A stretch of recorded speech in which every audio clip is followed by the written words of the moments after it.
কান ধরছি যে জীবনে আর আমি এয়ার ইন্ডিয়া ইউজ করব না।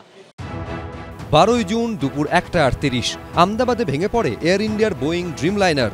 ভারতের বিমান পরিবহনের ইতিহাসে এই সময় লেখা থাকবে কালো দিন হিসেবে।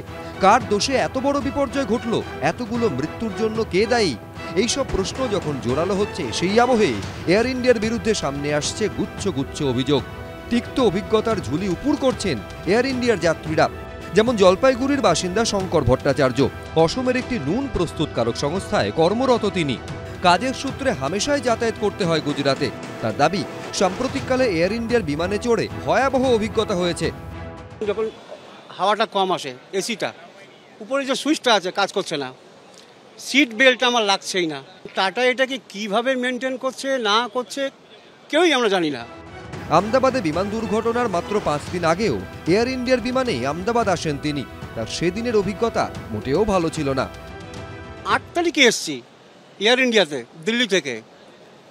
যখন টেক অফ করলো, টেক অফ করার সময় তো আমরা সবাই জানি যখন মেঘে বাড়ি খায় একটু হলো কাঁপে, কিন্তু সেদিনকার এত অস্বাভাবিকভাবে কাঁপছে প্লেন, তখন সবাই আমরা ভয় পেয়ে গেছি। আর আমি তো আমার ঠাকুরকে ডাকছি, আমি কোম্পানিকে বলে দিয়েছি যে দেখুন আমি কিন্তু আর এয়ার ইন্ডিয়াতে ট্রাভেল করব না। অবশ্য শুধু এই বাঙালি নন, এয়ার ইন্ডিয়ার বিমানের হাল নিয়ে মুখ খুলেছেন আরও অনেকে। বৃহস্পতিবার বিপর্যয়ের পর সোশ্যাল মিডিয়ায় আকাশ বৎস নামে এক যাত্রী দাবি করেন, আহমেদাবাদ থেকে ওড়ার ঘণ্টা 2 আগে তিনি ওই বিমানেই ছিলেন। বিমানে নানা অব্যবস্থার অভিযোগ তোলেন তিনি। It's a Dreamliner 787. See, I'm sweating like hell. And we are here for the last 15 minutes. Nothing happening. Remote isn't working. Nothing is working. অতীতে ড্রিমলাইনার 787-8 বিমানে চড়া যাত্রীদের অভিযোগ, তখনও অভাব ছিল রক্ষণাবেক্ষণের।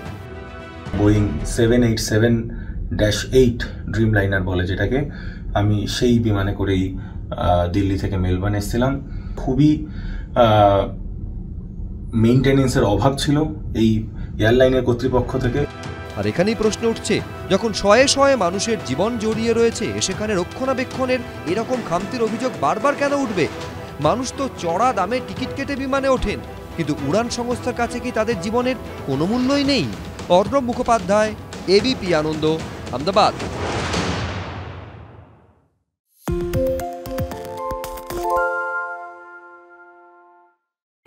সত্য অন্তহীন, সত্যের খোঁজও তাই, সত্য সন্ধানে তাই আমরা অক্লান্ত, অকুতভয়। এবিপি আনন্দ নতুন ভাবনার প্রতীক, যা মনে মুক্ত, তথ্যে যুক্ত এবং যাবতীয় সীমানার বাঁধন থেকে মুক্ত। সীমা না শব্দটির মধ্যে লুকিয়ে আছে মানা শব্দটি, যেন চোখ রাঙানি এক অদৃশ্য বেড়াজাল, যা আটকে রাখে আমাদের এক ছোট্ট গণ্ডির মধ্যে। একমাত্র সঠিক খবরই গড়ে তুলবে এক মুক্ত সমাজ। সেই জগৎ গড়ার লক্ষ্যে কোনো সীমানার ঠুকুটি আমরা মানব না। এবিপি আনন্দ এগিয়ে থাকে, এগিয়ে রাখে।